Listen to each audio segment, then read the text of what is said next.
Welcome, welcome, welcome. Shank Club NFL is live as usual. It's just after 2:30 in the UK, just after 9:30 on the East Coast in America, and well, you can work the rest of the time zones out because I don't have the time and I haven't got a clue. Unfortunately, Pete can't be with us today because he's off playing with Lego, believe it or not, in Legoland with his brother and his two kids. He has posted some pictures out, and I did restrain from taking the Mickey out of him, bless him. But there you go. Right, joining me and returning as usual, we got Scott from over in Kansas. Scott, how are you doing? I'm doing good. Doing good. Excellent, excellent. You had a good week, sir? Oh yeah. Yep. Working hard, doing the grind. Yep. Doing Awesome. the dirty work this week. So awesome. Okay, now before we get started, obviously today is World Mental Health Day, and I just wanted to say, if anyone wants to vent, speak to anybody, DMs are always open at Shank Club NFL. You can follow us on all our social media platforms as well at Shank Club NFL. Obviously, you can see Scott's handle there as well, and I'm sure he's the same. Don't suffer in silence. Just get in touch if you need to. Okay, so that being said, Scott, been a lot of stuff going on in the NFL. Obviously, some more COVID tests and things like that have happened. They've moved a couple of games to, I think, Monday and Tuesday. They might both be on the Monday. And obviously, before we came on air, you were saying that Miami, when they have their next home game, they could possibly open the stadium up to 60,000 people, which does seem a bit crazy to me in this, obviously, COVID world. But obviously, I suppose they can do it, and they're going to do it and hope that there's no adverse effects. Yeah, it's actually the entire state of Florida. So Tampa Bay, Jacksonville, and Miami could all have full capacity crowds if they choose to do so. That's ridiculous, isn't it? Morning and afternoon, gents, says Jonathan. So how you doing, Jonathan? I hope you're well, mate. Yeah, it's a weird situation. I don't know. Again, as I was saying to you off air, they are thinking of bringing in a lot more stringent rules over in the UK to certain places in the north of England, which basically, apart from telling everybody they can't go out, they've got to stay in, things like that. They're going to close down a lot of businesses to try and obviously stop that. A lot of universities are getting a lot of positive cases and having to be self-isolated and things like that. So it's crazy to think that kind of thing's happening over here, but in Miami or the state of Florida, fuck it, you can go and watch a game of football. You can do whatever you like. It's crazy. It's crazy. Also, I don't know if you saw that Ian Rappaport, the NFL insider, has been taken off the air for 2 weeks. Did you see that story? Yeah, I did. I didn't see what the tweets or what his story or that got him suspended was, but I did see that. Well, there's two likely theories out there. One of them was he posted a picture allegedly of the Titans not self-distancing or whatever, and they were practicing in a park and they shouldn't have been, or something like that, and obviously going against the league rules. And another one allegedly is because he is, I guess you call it, a brand ambassador over there of a certain men's grooming product, shall we say. He put out some stuff about that on his Instagram. It wasn't cleared, and that's why the NFL have taken him off the air for 2 weeks, which I do think is a bit ridiculous either way, because obviously being an NFL insider, forgetting the endorsement bit for a minute, but being an NFL insider, surely that's his job to report this stuff. And I'm sure not everything he reports he has to go through. Obviously, he must check his sources, and the NFL network know, obviously, he's got his sources and things like that. So it just seems a bit weird to me that was one of the reasons that's being floated as to why he was taken off the air.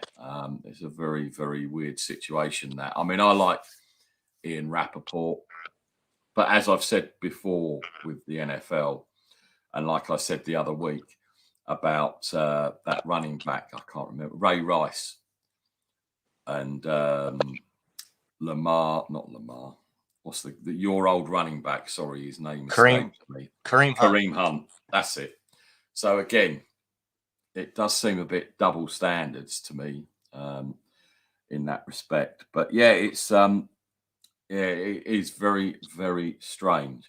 So obviously, your game was moved to the Monday night, wasn't it? Yep. Last week, last week. Yep.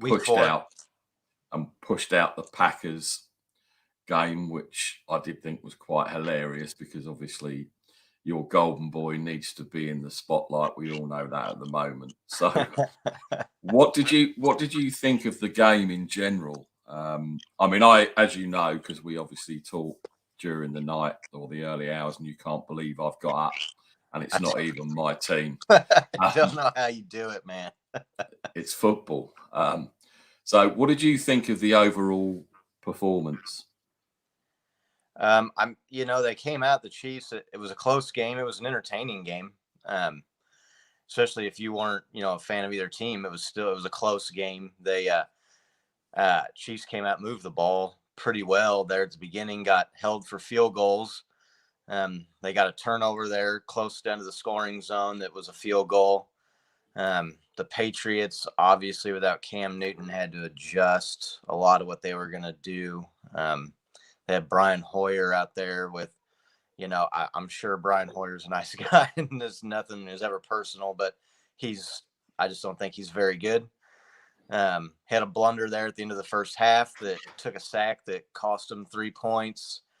The Chiefs, they were moving with a chance to kind of look like maybe they're going to score, add to the lead. Sammy Watkins fumbles, New England goes down. So there was a bit of sloppiness, but overall it was a good, entertaining, close game. Mistakes by both teams really kept it close.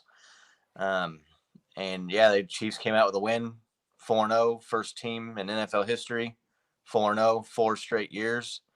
Yeah, all right. Stop blowing smoke. That's enough. Time out. that last bit was just for you, Nick. Yeah, I know. I knew you was going to add something in like that. But yeah, no, it was a good game. I was really surprised actually that it was that close, especially in the first half. Right.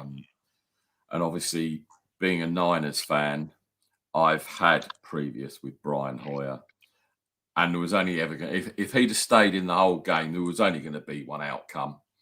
I do have some sympathy with the Patriots because obviously, unlike the Titans Steelers game that's been pushed back, I mean, they had 2 extra days, and it's when Newton was pulled out this time last week. You kind of thought that although your boys had the advantage anyway, literally the Patriots, as good as Belichick is, and I mean that defense in the first half kept Mahomes relatively quiet. They threw him off, and it was kind of there's no way that defense is going to be kept or is going to keep that offense quiet for that amount of for the whole game. So yeah, the first half was really interesting, and it sort of took you back to sort of like 1960s football. It was a a defense, loads of mistakes and stuff. But as you say, I mean Hoyer, my God. And then when they brought Stidham in, that was even worse.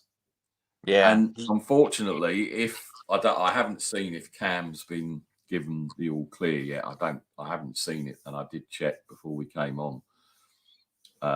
Their game this week is going to be quite long as well because he didn't look any better at all.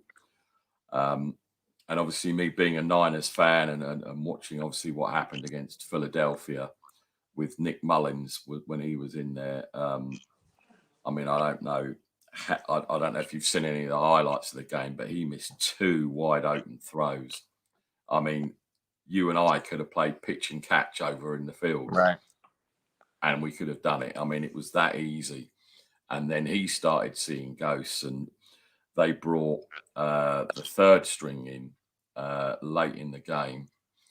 And obviously, I follow a lot of 49ers fans on obviously on the Shank Club NFL and on my own Twitter handle. Everyone's CJ Beathard, you've got to start him next week. Thank God Jimmy Garoppolo's back. But you've got to start him this week. You've got to do this, you've got to do that. And my argument was, when he came into the game, yes, he was 7 of 7 passes and this, that, and the other, but they were playing vanilla defense against him because obviously, they'll let you play the ball as long as the ball's kept in front of them and they make tackles and things like that. They might get a lucky break with an interception or whatever. They were quite happy for him to sling the ball around. But I was dreading that this week against Miami, we were going to have to see CJ Beathard for 4 quarters because his record is even worse than Mullins when he was a starter. But thank God I don't have to worry about that because, I would have probably been on all night, texting you all night, giving me some therapy because I don't think I could have handled that. Yeah, backups are backups for a reason, right? Yeah, well, exactly. And I mean, he was third string. He was picking the cones up and collecting the water bottles at practice. He wasn't even taking reps. And then all of a sudden, people are saying, he's got to start. And I'm like, don't be ridiculous. Yeah. The best you can hope for with the backup is they come in for a game or 2 max and they don't make a bunch of mistakes and keep you close and give you a chance, to win. So that's why they're called serviceable backups, right? Right. And you had it last year when Mahomes, was it Matt Moore last year? Matt Moore, right, yep. And, he kept you in it, made sure that, he just warmed the chair up, if you like, and kept him honest and kept him in games and won games. And that's all you can ask for. He finished the game against the Broncos where Mahomes got hurt in the first half and they won that game. Then they lost a close game to the Packers, who everybody knows turned out to be a pretty good team, and then won against the Vikings. So I guess you could say he was 1.5-1. Maybe you don't give him the full credit for the first win, but and that was good enough to end up getting him the 2nd seed in the playoffs. That one win against the Vikings, which ended up being home field advantage when the Ravens lost. So yeah, that's just what you're hoping for. You just, if you get in a stretch where you got your backups playing 4, 5, 6 games or more, you're in a lot of trouble, no doubt. Exactly. And obviously the 49ers saw that 2 years ago when Garoppolo went down. They struggled. Admittedly, the weapons are different now than they were then. And it does show, and it did show with Mullins play in the first game he played. The second game, obviously, the defensive front for the Eagles is very, very good. They got 8 guys they rotate through, and they were getting serious pressure on him. Our O-line was awful, which, again, didn't help, but he's not really a mobile quarterback. He's not one that you can roll left and right with the pocket and stuff. So, it showed, and it was quite bad. And there's obviously some other quarterback news which we will get into as we go through the games. So let's start with the games. Hopefully, we are going to have another guest join us. I have sent him the link, so hopefully he'll join. But if not, Scott and I will just keep chopping these games up. So the first one we're going to look at is Rams versus the Washington football team. Now, obviously, Rams are 3-1. I believe they lost last week, and things are going from bad to worse in Washington. They've benched Haskins. Apparently, he's now the 3rd quarterback, and you've got Josh Allen starting, and amazing. Alex Smith is the backup. Now, it's a great story. And as you know, he was with us, and I am a big Alex Smith fan, but I'm Same. worried that if he does get called upon and goes in there, there could be serious consequences. Um, I don't know how you feel about that, because obviously I know he's been cleared, but let's be honest, the NFL does have a history, or the teams have history of putting players on there that shouldn't be on there, and yeah, I'm not sure about that one. So before we pick the game, etc., what do you think about the Alex Smith story and the situation? Yeah, it's an incredible story. I don't know.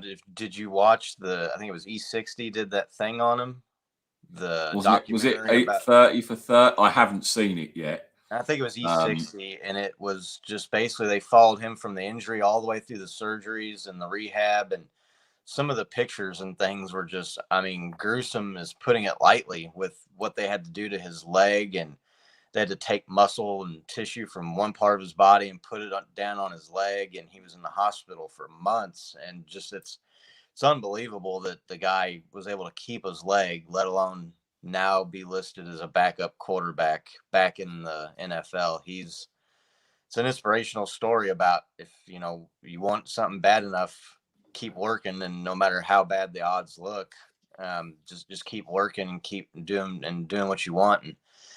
And you'd think that with his story, they'd be, you know, extra careful. I don't know if that's the right term to use, um, with putting him back in there and clearing him to play with everything that happens. But yeah, they got lots of medical professionals. These teams have really good medical teams and doctors. And that's a personal choice of his too, to go out there. No one's forcing him to go out there. He obviously wants to do it. So I think good for him if that's what he wants. I think it's great. yeah, I mean, I get your point. And as I say, really, to me, if this is how, because again, I think they're going to end up going back to Haskins later on in the year, because I don't think Josh Allen's the answer. Obviously, Haskins isn't Riverboat Ron's guy, and he's bought his draft pick that he selected when he was at Carolina, and it didn't exactly work out well for him in Carolina either, did it? Let's be honest. At the end, um, No. to me, and again, I think I said this quite a few weeks ago on one of the shows. To me, Alex Smith should just come on at the end of the game, take a couple of knees. If he doesn't, and just leave it at that, and just, you know, don't, whatever you do, put yourself in a position where you're going to be, and In harm's way. in harm. Yeah, exactly. And I mean, the other thing as well, of course, is the defensive players on that other team will obviously, everyone knows his story, the defensive coordinator, etc. And I know this might sound a bit silly, but do you think they'd go a bit easy on him and not blitz and not hit him? And then that kind of makes a mockery of the game if they did that. Do you see what I mean? Yeah, I again, with his story being quite a bit different than a lot of other guys coming back from injury, maybe, but I think those guys look at it as, if you're on the field playing, you're fair game, and I would find I would be surprised if that ended up being the case. Because the other thing as well, of course, he's not a mobile quarterback either. So No, it's not as if yeah, he's he's going to all of a sudden take off and do, what Mahomes does and pull the ball oh yeah, down and run. right. So, but it's going to be, yeah, it will be interesting to see. As I say, I don't think Josh Allen is the answer there either. I feel Haskins has been quite hard done by. I've seen, don't get me wrong, I saw the first week game and I thought he looked okay. I know the defense carried them, but I certainly don't think he's been he's been below average, yeah, but he hasn't stunk the place out by any means. And again, in Washington, it's a rebuild year, so I don't. I suppose he just wants to see if Allen can still do it, and maybe he can pull a rabbit out of a hat and stuff. But for me, and as much as it pains me to say, because obviously the Rams are on our division, um, And obviously, with our 2-2, I need the Rams to keep sucking so that the Niners can elevate themselves up. But I just think that McVay will have this team ready to go, especially after last week. And I can't really see anything other than a Rams win, I'm afraid. Yeah, the Rams are definitely the pick there. I think Washington, they surprised some people with week 1, but then it turned out that win over the Eagles maybe wasn't as impressive of a win as people thought going into the season. So, yeah, I think the Rams, they should win that and probably win that pretty handily for sure. Yeah, I'd bet, as I say, I mean, unfortunately, apart from last week, everyone's made the Eagles look quite ordinary, and we just made them look better than they were. So, yeah, I definitely think it's quite well. I wouldn't say easy, but I think it will be comfortable. Sounds like you've got some fun. Yeah, hold on a second. Okay, no problem. So yeah, while Scott's going away and doing whatever he needs to do, if you've got any comments or any questions or anything that you would like to bring up to us, please feel free to do so in the comment section, and Scott and I'll answer them as we go along.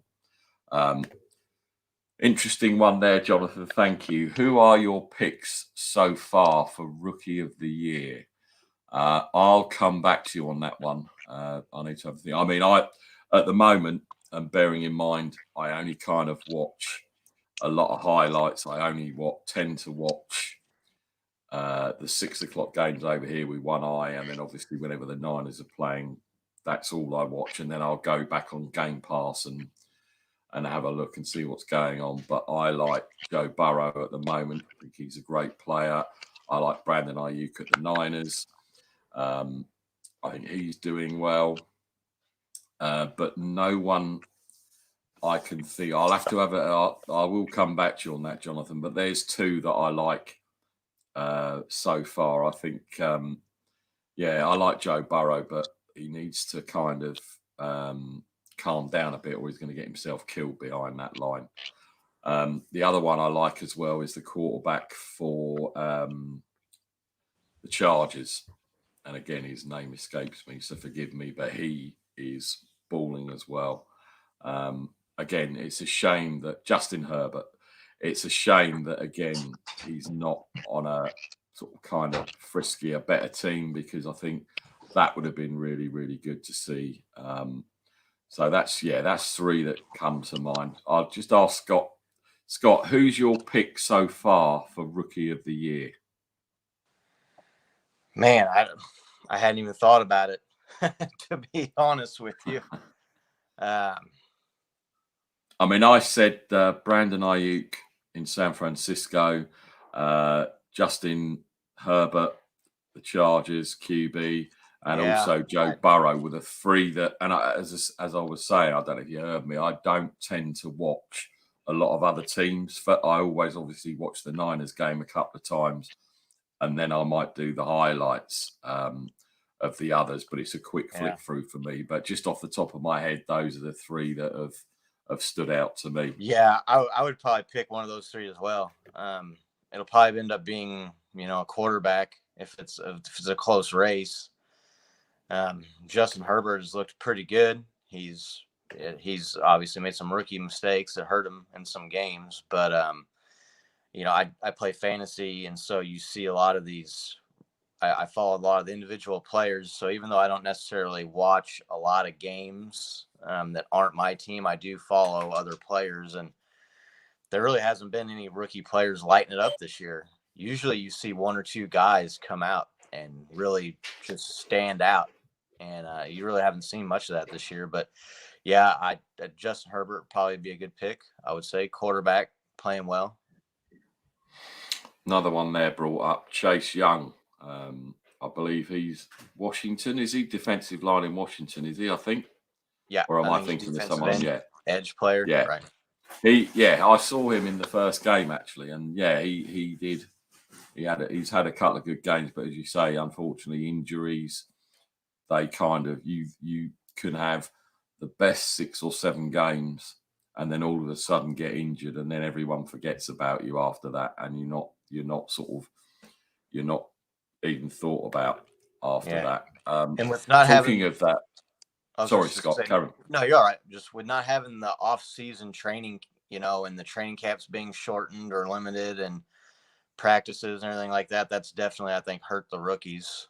So maybe that's why a big reason, part of the why you haven't seen some of these rookies really show up and stand out like in previous years, like you do normally do. Well, yeah, that's a very good point, because obviously they're not game ready as such, are they, or game fit? Right. It takes a few weeks for them to sort of get up to speed with the NFL, because it's a totally different game to college, and with it, with all these injuries and the practice squad and this, it must be difficult to for someone who's played the game to actually say to these rookies, nothing will ever prepare you for what you're just about to get yourself into, because Yeah, no, it's these dudes hit like and they hit like a freight train. It's not as easy to dupe these guys as it is in college and things like that. You know, you're playing with the big boys now. So, as I say, it's it must be difficult, especially without any preseason. And I'm as much as I think everybody hates these preseason exhibition games, I can see them next year, post COVID, maybe having just two, just to get everybody up to speed. Try and stop some of these massive injuries that have happened, because again, I think that's a lot to do with it, as well, with injuries, because they're not conditioned correctly or not in game shape. Quite a few of these injuries maybe happen because of that. Um, and I mean, you've only got to look at our injury list at the moment. It's ridiculous. Our top two, or one of our the defensive rookie of the year last year, Nick Bosa, gone for the season. Solomon Thomas gone. I mean, we got so many injuries. It's ridiculous. I mean, we were playing with our fifth and sixth cornerbacks on Saturday, which is crazy. And I think we brought up another couple of rookies from the practice squad for this week. So it's definitely a weird season. Got another comment here. I don't know if I can read this one, because Pete's going to be watching this replay back, and there is no way I can ever endorse Big Ben as anything. Comeback player of the year, water bottle carrier. Forget about it. I can't. So I'll let you comment on this one, because I can't. Yeah, with him and his history and his accomplishments, and after obviously last year, I think he played in one, maybe two games, and then missed the entire season.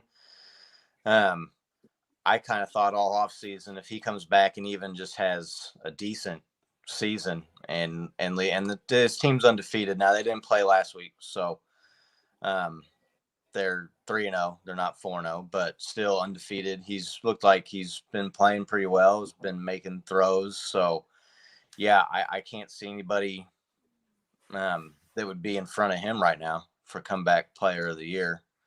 So, and I'll I'm tell you with you what, if there. Alex, It's hard to say anything nice about any Steelers, regardless of Pete. So. I can see you're struggling to, but I tell you what, if Alex Smith makes the field, close the book on it. Right? Yeah. Forget it. Yeah. Forget it. If Alex Smith plays half a game, wins it for Washington, I don't care what anyone else does this year. Surely he's got. I mean, even for being the backup, would put him above Ben in my estimations. And I'm not just saying that because of Pete, but we touched on it. What a story! So yeah. I mean, I think everyone in the NFL community, players, coaches, you name it, would endorse the fact that if Alex Smith makes the field, makes a couple of throws, does whatever, then to me, it shouldn't even be. Well, it shouldn't. It shouldn't even be talked about. It should just be Alex Smith, and just close the book and forget about it. So we'll see. That's an interesting thing. So, okay, so we're both taking the Rams in the first game. The sorry ass Eagles versus the team that Pete loves, and I don't think we even need to touch on this very much. I think the Steelers are going to murder the Eagles this week. I can't see it being anything other than a Steelers win. That defense is crazy. As you say, Big Ben playing well. Running game still a bit sort of hot and cold. But yeah, I can't see anything other than the Steelers' victory in this one, Scott. I'm not picking the Eagles. Can I do that? Can I not have to say I picked the Steelers? So in other words, it's a push. No, yeah, that's the Eagles. It's just so weird because Carson Wentz, like you just don't know what to think of that guy. He came in and he had a good solid, first couple of injuries slowed him down, but when he wasn't hurt, he played really well, and they were a good team. But now he just hasn't seemed himself and has not seemed to play well. So it's really, I don't know. The 49ers, they obviously had backup quarterback and had issues there in the game against them, and it was still a close game. But you saw what they did with backups against a bad team like the Giants the week before and crushed them. So maybe the Eagles aren't as bad as they seem to start the edge today. That's really tough to tell with that team what's going on. But yeah, I'd pick the Steelers too. Yeah, it's weird because obviously I watched the whole of that. In fact, I've watched the game 3 times, and I still can't work out why Carson Wentz. And he did make some great throws, especially that touchdown down the sideline, etc. I know that Dante Johnson wasn't the best defender in the world, but he made some great throws. He scored that touchdown, and again, he is like a bulkier, slower version of Cam Newton when he's running, because they're both tough to bring down, and he went in untouched. I watched the touchdown that he scored, and he really sold that fake.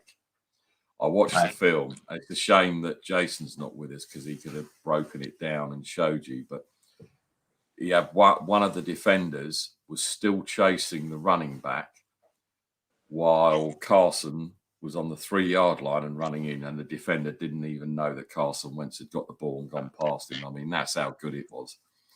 But you could see, again, like you said, he's not the same player, and I can't, as you say, maybe injuries or something, but yeah, he could be the scare. I don't know. Doug Peterson, I don't know. It was a very strange game. He hasn't had much. He doesn't have much for weapons in the receiving game. Zach Ertz is a good player. Dallas Goedert is kind of an underrated guy. I think he's played really well, especially when Zach Ertz has been hurt. But outside of that, the receivers, I mean, you'd be hard pressed to even name a guy if you're not a fan of the Eagles who their receiving core is. They drafted Jalen Reagor from TCU, which a lot of people think has a lot of upside and a lot of promise as a receiver, but he was also thought to be pretty raw and was going to need time to work into the offense and acclimate to playing in the NFL. And then he gets hurt, so he's out. And yeah, so they've obviously been bitten by the injury bug as well. So hard to get a good read on them right now. But yeah, you'd have to take the Steelers this week. Funny thing is, they're top of the division as well. Yeah, well, what can you say? When you're in the division of the Cowboys, you're always in it. So trust me, we're going to leave plenty of time to talk about the Cowboys because I think that is hilarious. Right, this is going to be, I think, another one-sided affair. The next game, Cardinals at Jets. A lot of people are saying that people have worked out the Cardinals' offense. If you can't get the running game going, just throw it to DeAndre Hopkins, and basically that's them. You shut that down. I still like Kyler Murray. I think he's a he's going to give the Niners and NFC West teams fits for a few years. I haven't watched them last week, but from what I've heard and what I've read, they worked out Kingsbury's offense last week, and basically that was it. The Jets, 0-4. I believe Darnold's not starting, but I haven't heard why, and I think they got Flacco starting this week. I don't know if because Darnold sucks and Gase is clutching at straws to save his job. I mean, I think Darnold got hurt in the last game. Right. Okay. It looked really bad. He left the field and his arm was hanging, and you could tell he wasn't doing anything with the arm, was definitely favoring it and was in some pain. But then he came back in and finished the game and looks pretty decent. So I don't know. I'm guessing it would have to be something to do with that injury if he's not playing this week. But even if you figured out the Cardinals offense, I just think across the board, they're better at most positions than the Jets.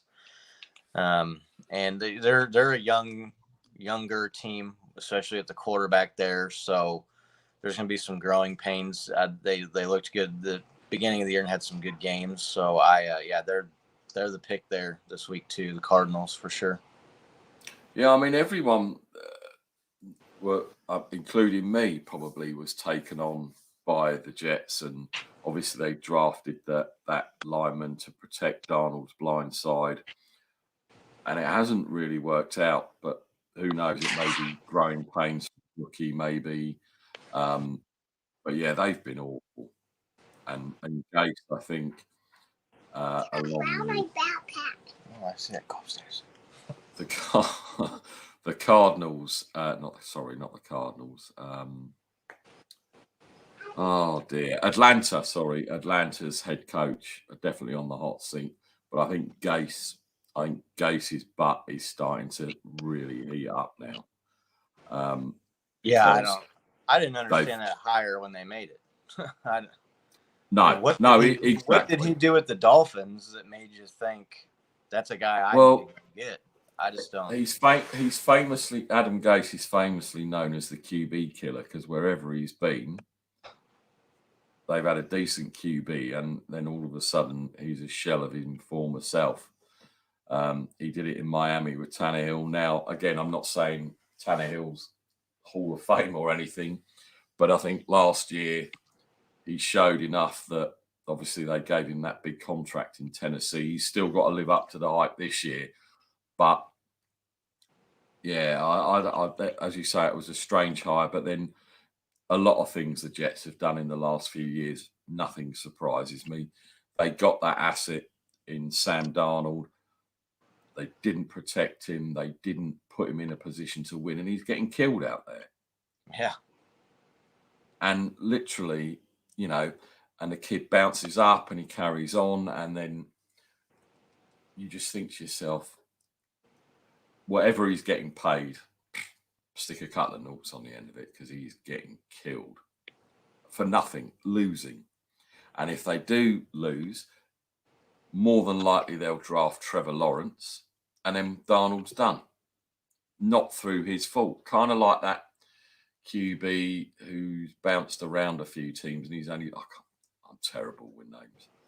The QB that was drafted quite high up, and now he's been around a few teams, and he got cut. I can't think of his name. That's going to annoy me now. I'll come back to that. Yes, that's the one, Josh Rosen. Yeah, he's never had a good, fair. He's never had a fair chance, because wherever he's been, he's been treated poorly. They haven't given him and again, for these guys to get drafted so highly, I don't think people pick them up just because they don't want other people to have them, because that would be a waste of a pick, right? They're picking these guys because they think there's something there, surely. Yeah, and then they have a couple bad games and they bench them, and you just I don't know. That's crazy. But then I suppose when they're cheap on their rookie contracts, they're probably paying them league minimum anyway, so it's not as if you're benching your multi-million-dollar starter. So we'll see. But yeah, I think we both agreed Cardinals quite comfortably, even as badly as they played last week. Right. Cool. Okay, right.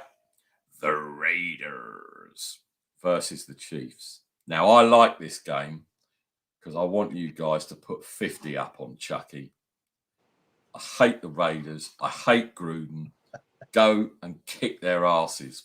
Tell me I'm being unrealistic here. You guys should, on both sides of the ball, should kill the Raiders. Yeah, they're the Raiders are the Raiders. That's the saying.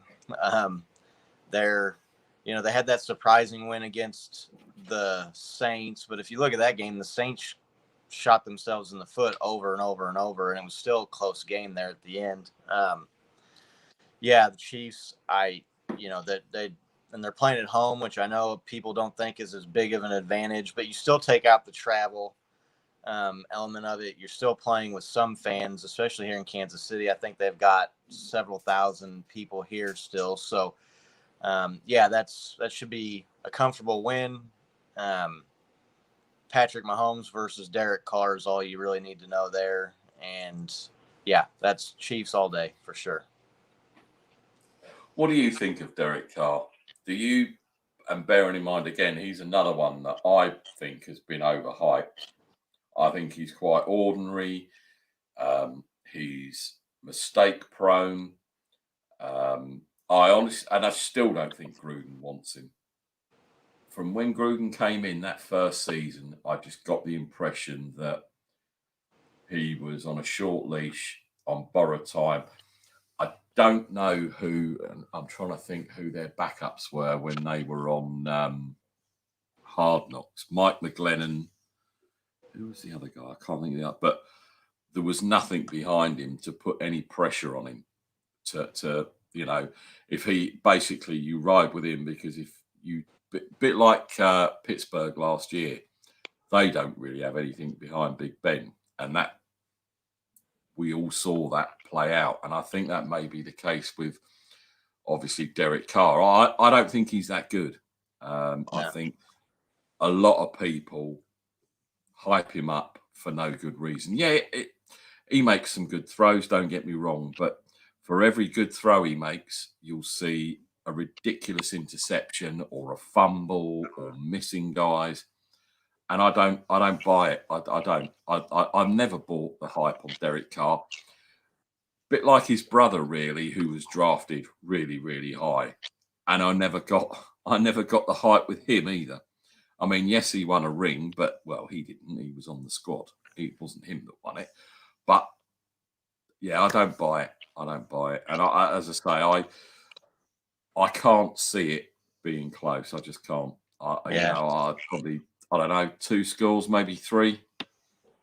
Yeah, I mean, I think the Chiefs score in the upper 30s and the Raiders probably maybe around 20, playing. Maybe they get some garbage time yards and some points at the end and a blowout. But, the Derek Carr thing is you see some of these guys, like you were talking about, maybe they figured out the Cardinals and maybe they figured out Kyler Murray. You see some of these guys come into the league and they have a hot start and they look good, but then once teams get some tape on them and they learn where their weaknesses are and they start to exploit them, then they don't look so good anymore. I think that's kind of Derek Carr's story.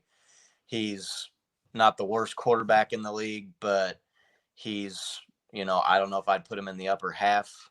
And he just, like you said, he could play great for 3 quarters and then just kill you with 2 or 3 really boneheaded bad plays, and you lose the game. And all the good that he did is washed out by the bad. But you say that about quarterbacks when they come into the league and stuff. I've been kind of surprised by Jared Goff this year, and I think they've got him moving around a lot more, because if he can't climb the pocket like Mahomes, like Breeze, the great quarterbacks who can do that. If you get in Goff's face, he'll see ghosts. He won't know what's going on. But McVay, and I again, as I said when we were talking about Hard Knocks when it was on way back in the off season, they're doing a lot more rollouts. They're not keeping him, in the pocket, and he's playing a lot better. And he's not really mobile, but again, he makes bonehead plays, but he's not made so many this season, which I'm quite surprised about. So maybe with him, it's going the other way slightly. I don't think the Rams are going to win the Super Bowl or anything like that. Don't get me wrong, and probably Goff will end up with a lot of yards, a few wins, and a lot of bonehead plays. But him and Carr are very simple. Like you say, once you've worked them out, that's it. You can't work Mahomes out, and that really annoys me because, and like Russell Wilson, and God, I hate that guy, but I admire him for what he does.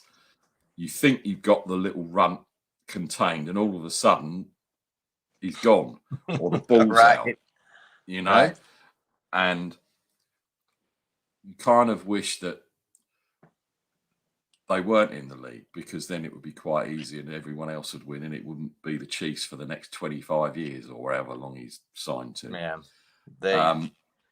That's important. Like, it's better to not have weaknesses and a lot of strengths almost. That's. I mean, obviously, I've seen the Niners.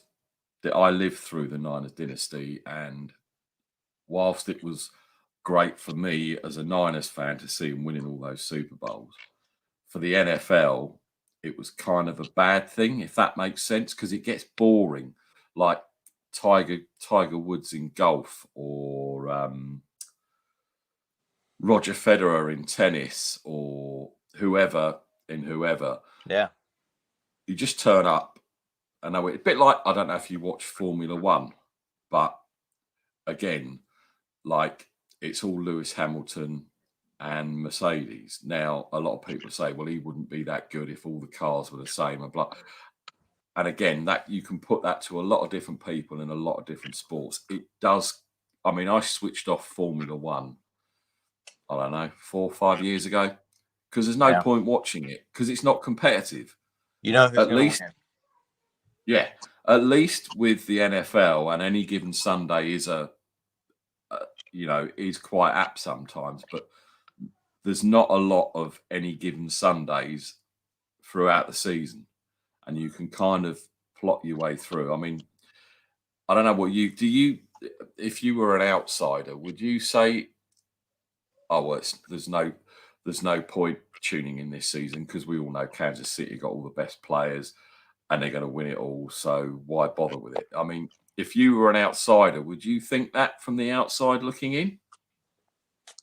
I watch Premier League soccer, and that's kind of like, it's the same teams at the top win that all the time. I guess it just depends. If you're a fan of the sport, I just enjoy watching it. And I follow Liverpool, but I'm not the biggest. I wish I'd have known that, because of course they lost 7-2 last week, didn't they? Yeah, which was a crazy result. Yeah. So it makes it frustrating, But you have you're a fan of a team, and the 49ers, it might be during their dynasty, or the Patriots more recently. It's frustrating to see the same teams win every week, but you don't play that team every week, so you watch your team, and you've got your season, and if you enjoy the sport, it's parity is always good for sure. But at the same time, I think people are drawn to the sport and the competition more so than maybe they are who wins at the end of the year, which is the ultimate goal. But I mean, if that's what your measuring stick, then there's 31 teams every year who's had a disappointing season then. So, I mean, you do make a good point. But it doesn't, I don't think it kills it or makes it to where people aren't going to watch, or that it's necessarily bad for the league. Or you make a good point about that, actually, because, you could have all these teams going 13-3 and blah, blah, blah, and they win their division easily. But once you reach the playoffs, it then becomes different, I guess. And it is more of a lottery in the playoffs than it is during the regular season, because obviously different teams have different schedules and easier and harder and things like that. So, and single game elimination is you make a mistake and fumble the ball or throw a bad interception and your 13-3 season is over. So yeah, it does. Yeah, I guess. Yeah, your regular season record means nothing when you get to the playoffs, because you're 0-0 and you just got to keep rolling the dice and getting there. I certainly know from last season when the Niners got to the playoffs, I was very. They'd been rolling all season. They had a couple of blips, but the momentum kept going, and we know obviously how it ended up with you guys winning the Super Bowl, and our luck kind of run out. But that could quite easily have gone the other way, and we could have been the hype team this year that everyone was sure. going on about. So it's a very very strange league for sure. Okay, so we're obviously both going for the Chiefs big. I mean, I'd be surprised, as you say. I mean, if the Raiders get 17, I guarantee one of those will be a 7-point garbage TD. I just can't see it. 31-17, maybe something like that. Yeah, the Chiefs' defense is kind of underrated too. Like the Mahomes and Kelsey and Hill in the offense, they get all the accolades and they get the highlights on SportsCenter. But I think if you go back to the loss that they had against Tennessee in this 13-game winning streak, their defense has allowed the fewest points per game than any team in the league. So yeah, the defense has been kind of quietly solid, and the offense, everybody knows about them. So yeah, that should be the win there. Well, again, you see, like with the Niners defense last year, not so much this year, and you from last year and this year, it's very, very difficult for opposing QBs to make passes and not get interrupted or sacked when you haven't got that luxury of 6, 7, 8, 9, 10 seconds to go through your progressions, because you get a lot of coverage sacks and we got them last year, and you'll get them this year, where you can only scramble around and do a scramble drill for so long.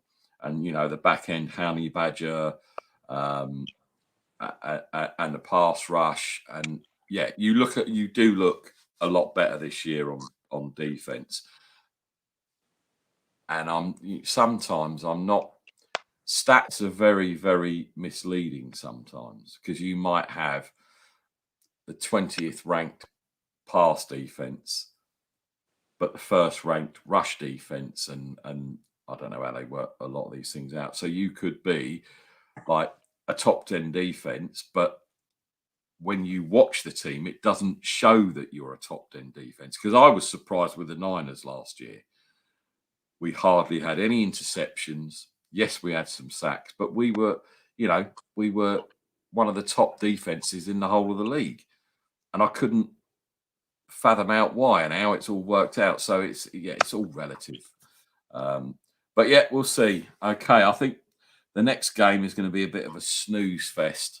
Bill O'Brien got fired, and I was surprised at that, because he can't fire himself because he was the general manager. But the guy above him, between him and the owners, fired him. I can't remember his name, but apparently he's not very well liked. And I've listened to a few podcasts and seen a few things where he's a bit of a weasel, this guy, and he was a pastor apparently and got into trouble doing that, and he'd been in a lot of trouble, and all of a sudden he turns up below or above Bill O'Brien, etc.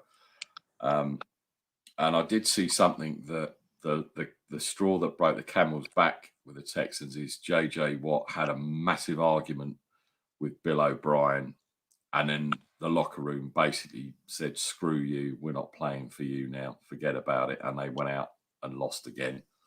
Yeah, a lot a lot has got to be said, though, for them getting rid of D-Hop, which, of course, was a ridiculous move. That would be like you trading Tyreek Hill. Yeah. Why would you do that? You've For got a an old, fantastic, slow running back. yeah. Basically. You've got a fantastic QB. Obviously, I know Watson's not in Mahomes' league, but he's still bloody good. Oh, yeah. And you strip all that away from him and still expect him to win. Fuller is a great receiver, but he's not D-Hop and he's always injured. As you say, you bring in that crappy old running back who I don't think did he get injured, or was it I can't remember. One of them got injured anyway. Yeah, well, he's had injury in the past too. He had that one big year with Arizona, or a year and a half, but other than that, he's been mediocre. Yeah, I mean, he smoked the Niners a couple of years ago. Absolutely smoked us. And he had something, and then all of a sudden it's gone, and you think, well, where's that guy? And JJ Watt, sorry, I think he's done. He's not the player he was even 4 years ago. No. He's not made any impact this season. And I've always, because every time I've seen him against the Niners, he's done nothing. And our line is supposed to be, hasn't been as good as it was last year and this year, even though the last game they were awful. But our line historically, when we played the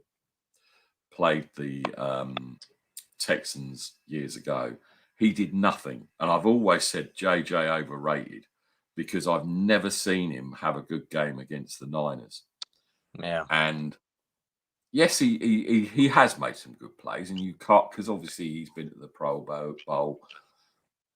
But I think he should have retired last year, and I think he's a player that's kind of going on past glories now, as he is, because he was out last year, wasn't he? And then came back for that playoff game, and he looked like he was running in quicksand. So I don't think he's played 8 games in 2 or 3 years now. No, and it's a shame because all of these great players get to a point where you think, and I can understand they probably don't know what to do without football. I can understand that, but you just kind of think, yeah, maybe 2 years too long for JJ. You want to keep you want to keep playing. You love football, and like you said, it's been your whole life. And it's unfortunate with him because not only was he a really good player when he came into the league, but from everything you read about that, he's a really good dude too, right? Really stand up. Yes, exactly. Does a lot for his community and does a lot, and you don't see the off the field troubles, and you don't see him, the legal issues and yeah, so I mean, it's unfortunate for sure, but it's that the league doesn't wait for anybody, and there's that saying that's the NFL stands for not for long. It's the not for long league. Yeah. I mean, it goes downhill quick for a lot of guys, and injuries make that go even quicker for some of them. So yeah, they're the Bill O'Brien thing. I just don't. They said, I think there was some speculation that they got rid of Hopkins because they were worried that with the contract that they were going to have to give Watson, they weren't going to have the money for Hopkins. Well, that's why you have a real general manager and not the coach doing the contracts, because you got to be able to figure out how to have those two guys. I mean, you look at the Chiefs. I mean, they figured out a way to give Mahomes all this money, and Kelsey and Hill and Chris Jones and Frank Clark. I mean, there's ways to pay top guys. It's not the case to where when you pay one guy a huge contract, now all of a sudden you don't have money, or you shouldn't have money for other guys. They just, I don't know if, has there ever been a coach, general manager that was successful in both roles? I mean, I can't think of one. So I think it's smart to keep that divvied up and have the coach worried about coaching, and have a personnel department and a general manager worry about the draft and the players. And you work together with them. It's not like they never see each other, but yeah, I just think you got to have that division of power, and you got to have the guys focusing on what their strengths are and not being pulled in 10 different directions. And you see that, I think, with the Texans. It was a perfect example. Do you think that's a lot about ego though with Bill O'Brien? Oh, for sure. Yeah, I'm sure it is. And I love like watching Hard Knocks and what's the other one, All or Nothing. And when you watched, what came across to me back when I watched the Texans one, which was quite a few years ago, he seemed like a really nice guy, but kind of, he did have a bit of arrogance about him. And going back to JJ Watt, he had to be the center of attention and pumping iron and, always working late at night and this, that, and the other. And you think, well, is this a vanity project for you guys? Or because it's all ham and eggs, isn't it? It's all vanilla and it's all, they're brilliant and this, that, and the other. And it's, when he was made himself, or when he was made general manager, I thought that's just crazy. Yeah. How can you do both jobs? Because you've got to take your eye off the ball with one of them, right? You can't do. That's right. I'm just going to get up and move around. You can't do everything. You just can't. Yeah. Because something somewhere is going to fail, right? So obviously the failure with him, and as you say with DeAndre, why in the hell would you ever want to do something like that? Because it's crazy. Because your best two players you want to keep. You let some players go or something if you have to, but especially when those two best players are a quarterback and a wide receiver. Yeah, exactly. And if you haven't got a decent QB or anything, that's what happens, and it's crazy. I don't understand it, but yeah. So who you got in this game? Do you think, Scott? I don't know. It's really. I'd probably lean maybe Houston. Just because maybe they rally around the new coach. You see that sometimes. I mean, with Romeo Crennel, you saw it with when he was with the Chiefs. The Chiefs were having a bad year. They got rid of Todd Haley. He was interim coach, and they actually knocked off the undefeated Packers that year. And it was at the end of the year. I think it was the second or last game, or maybe it was even the last game of the year. But I think there's some decent pieces there. And Deshaun Watson is, like you said, I think he's a really good player. So I'd probably go with Houston. Yeah, because again, talking about we haven't mentioned the Jaguar fans. We do apologise. We're just about to address you now. The Jaguars again. Are they going in a rebuild mode? I don't buy Minshew mania. That lasted a couple of weeks, I think, and that's gone back into its little wormhole. They got no pass rush whatsoever. And if you don't have a pass rush, again, like we were saying about, these mobile quarterbacks scrambling around, they can't cover for 8 seconds.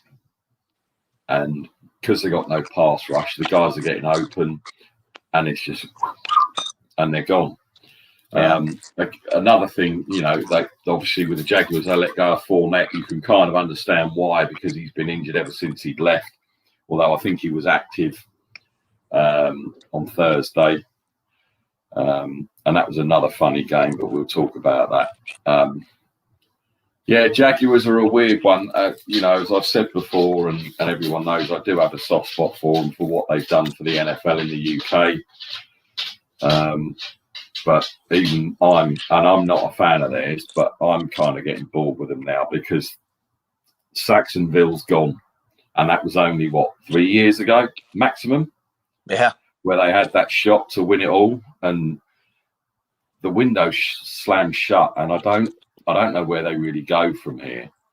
They brought Nick Foles in a QB last year, didn't they? And he got injured and they went to Minshew. And kind of like any backup, he rode his luck quite quickly. And people got film on him now, so they know his tendencies. Yeah. Yeah. So again, that's a tough one. Yeah. Sorry, Scott, carry on. No, you're fine. No, Jaguars have some decent pieces too. They're kind of like the Texans. I'm a little higher on Minshew than you are. I don't think that he's, the next coming of Joe Montana. Oh my God, my heart just skipped a beat. Comparing him to Joe Montana. But I think he's a decent player. They've got decent running back Robinson, and Chark is an underrated receiver, I think, in the league. As someone who plays fantasy, I know quite a bit about DJ Chark. I picked the Texans, but I think it's a coin flip game. I wouldn't be surprised if Jacksonville won the game, honestly. So yeah. Would you say it's 3 points either way for this one? Yeah. Or do you think it would be more than that if you were betting on the game? I mean, I haven't looked, but I don't know. So yeah. I'm guessing the handicap would be 3.5, maybe. Yeah, I'd say it's probably somewhere from a 3 to a 5 point game in Vegas without looking at the odds. I'd say somewhere in there either way. But yeah, it's Jacksonville. They can play well and they can play poorly too. You saw that when they played the Dolphins. So yeah. I mean, just looking at the stats, Houston have won 10 of the last 13 games against Jacksonville. And again, now Bill O'Brien's gone. Will that change the philosophy of the team? Will they? Because again, if Bill O'Brien has lost that dressing room and it's been gone possibly for a few weeks, obviously now the shackles could be off. They could have thought he was a cancer. He's been removed. So it's a weird one because you see it in soccer, and as you said, you've watched soccer. Sometimes when a new manager comes in and changes the formations a bit, or like with American football, changes the playbook possibly, or the scheme, you could see something completely different. So it's going to be an interesting game. But I'm going to go with the Texans to bounce back and actually get their first W, I think. I think they're going to have just slightly more than the Jaguars because, again, like a lot of teams, and you can say this definitely about Baltimore, which we're going to be talking about next. If Baltimore get down early, they find it very, very hard to get their mojo back because they then make Lamar Jackson one-dimensional. And they're kind of screwed then. Yeah. And the last point with the Texans, too, you see a lot of times if a coach gets fired, that motivates and kind of lights a fire under the players to go out and show, okay, we're going to show everybody that he was the problem and then we're not the problem. We're good. We're a good team. He was holding us back. That kind of gets these guys. Yeah. It's all the coach's fault. Let's blame him. Yeah, we are good players. That it was him and that it wasn't us. So yeah, that's exactly. But again, I think it's a close game. I think it's a coin flip game. But I do lean the Texans for sure. Yeah, it could be one of the kind of underrated games of the week, possibly. It will be interesting to see what happens in it for sure. I don't know if you can hear my dog barking. She's driving me mad. I was going to go and kick her. No, I'm not really. Don't anyone say I'm going to kick her because I'm not. But she gets a bit. If I leave the room, she gets a bit cranky.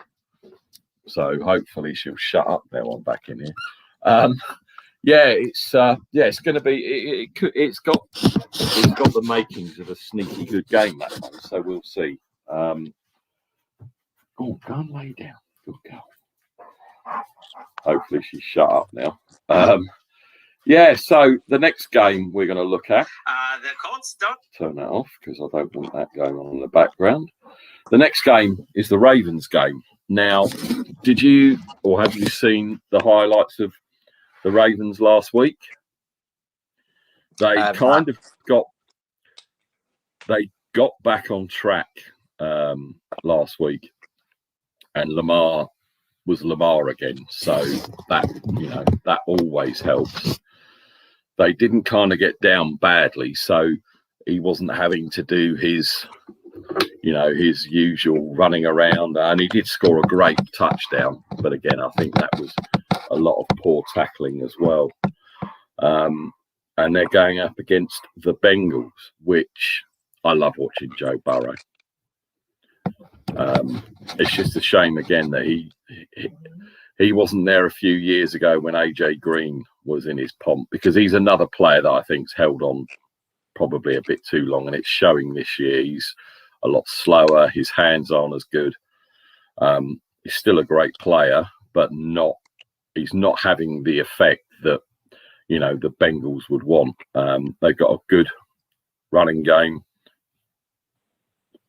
It's a weird one. I mean, I can see it being a Ravens blowout, if I'm honest. But you don't know with the Bengals. They could hang around, and, you know, they showed it last week. If they hang around long enough, they could be in this game. But then John Harbaugh, the defense, Lamar Jackson, Mark Ingram. Again, it's kind of like when you read their roster, it's like your roster, you know. They've got so many good players in that roster. But if they get behind, and they get behind the 8 ball, it's very, very difficult then. And they become one-dimensional. If you make Lamar Jackson a passer, yeah, in the red zone, you know, and intermediates and stuff, he's good, but he's not airing it out. I mean, they obviously, Hollywood Johnson is a great yak guy, and Lamar can run around and stuff, but they can't become too predictable, and that's the thing. If the Bengals can keep him honest and keep him in it, they may have every chance. But I can't really go further than the Ravens, if I'm honest. Right. Yeah. The Ravens should win this game. I'm going to pick the Ravens. I think that the Bengals have had a hard time protecting Joe Burrow. He's been under a lot of pressure. And one thing the Ravens really like to do is blitz and pressure the quarterback. And I think that's really going to give Burrow and the Bengals a hard time. So I picked the Ravens. Pretty comfortable win in that one for sure. It's a shame, really, because you don't want to see Burrow getting beaten up again. But as you say, I think there's every chance he could have a few more bruises to add to the lumps and bumps that he's already got. It could be a long day for Joe, no doubt.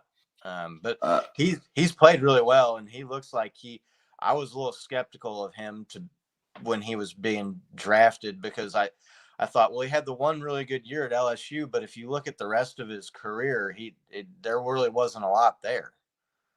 No. So, but he's definitely come in and played better than I thought, and has looked good and looked like he can be someone that can stick around for a while. So, I think that he's got a bright future, and I think that the Bengals are looking up, but I just don't think this week is their week. Yeah, no, I think we both agree with the Ravens. The next game's quite interesting as well. 0-4 Falcons against the Carolina Panthers. Carolina seem to be kind of getting it together now and starting to get a bit of momentum. They're 2-2, playing really well. Falcons, I've said it before, I still don't think it's all down to the head coach. I watched that Monday night game against the Packers, and those players were still playing for Dan Quinn. They hadn't quit on him. And I was quite again, that's another team that's been hit by injury bug. I believe they got 2 of their secondary coming back, which will help them out. A lot of people are saying this is going to be Matty Ice's last season if Quinn goes, because the new guy comes in, he's going to want his own QB. Me personally, I'd still stick with Matty Ice because I like him as a player and a guy. And I can't put my finger on why the Falcons have been so bad this year, but I still don't think it's all down to coaching, because he doesn't go out there and snap the ball and tackle players and not make interceptions, etc. But I'm going to go. Again, for me, I think it's going to be the Panthers. Yeah, I would like to pick the Falcons because I just can't I just don't think they're an 0-5 football team. You look, like you said, they got Matty Ice and they've got Calvin Ridley, who's until last week when he didn't have a single catch was the leading receiver in the league. And Julio Jones has been dealing with some issues. I haven't seen if he's going to play or not this week. He was pulled out of the game Monday night. Yeah, he had a hamstring, I think, didn't he? With injury. So I don't know if he's going to be back or not. So again, I think it's probably a close game, but I'm picking again. I think it's going to be the Panthers as well. Falcons will be 0-5, which I would have bet a sizable amount of money against them being 0-5 before the season started. And it's really just kind of a shocking, surprising start for them, no doubt. Yeah, because I mean, last season they finished really, really strongly. And you'd have thought maybe they'd have taken that momentum into this season. Again, no pre-seasons definitely hurt this team. Right. And Calvin Ridley was making circus catches and just going off. And last week, I think he had 5 targets, nothing. Yeah, it was pretty obvious the Packers were not going to let him beat them and say beat us with somebody else. And they. But then you see in that game against the Packers, the tight end was all over the place, and they just couldn't stop him. They couldn't see him, and they tackled him on one play, and he still scored a touchdown. Yeah, exactly. Did you see that play where the defender tackled him, and he got up and ran into the end zone? Got up and just carried on. Yeah.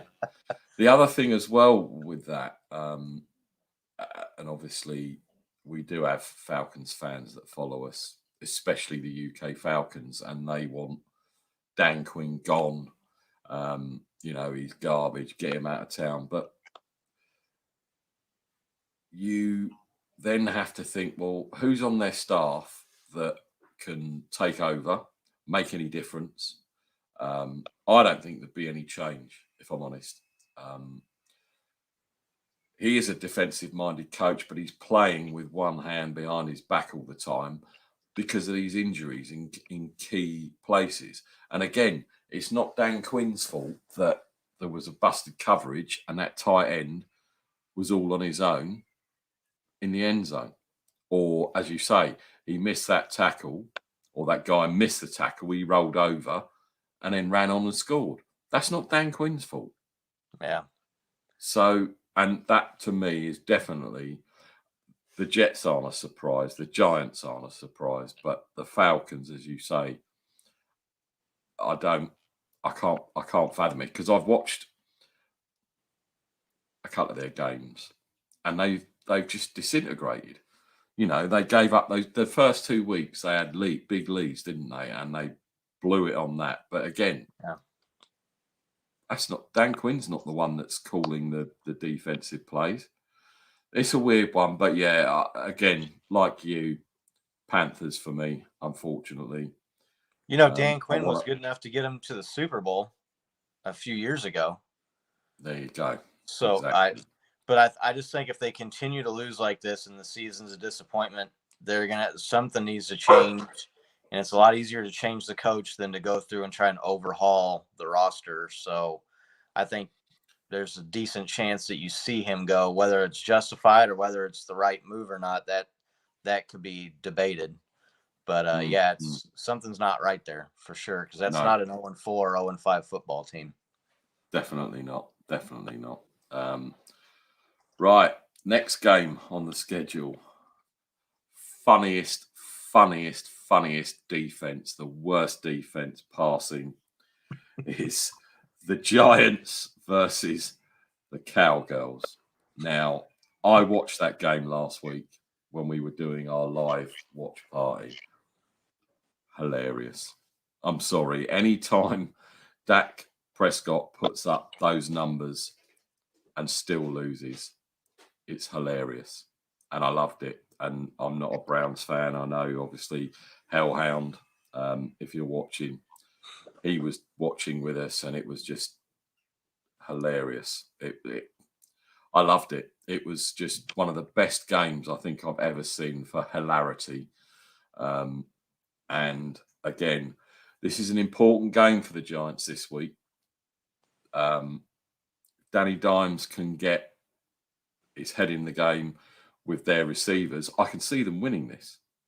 As crazy as that sounds, I can see the Giants winning this and rubbing Jerry Jones's nose in it even further, which again, when they cut to him near the end and Dak threw that pick and they showed his little Weasley face, it was just hilarious. I've never liked the Jones family, and I love seeing them being rubbish. It's hilarious. I mean, again, this is another one. Who would have thought the Cowboys would be 1-3? It's crazy, right? Right. Yeah, I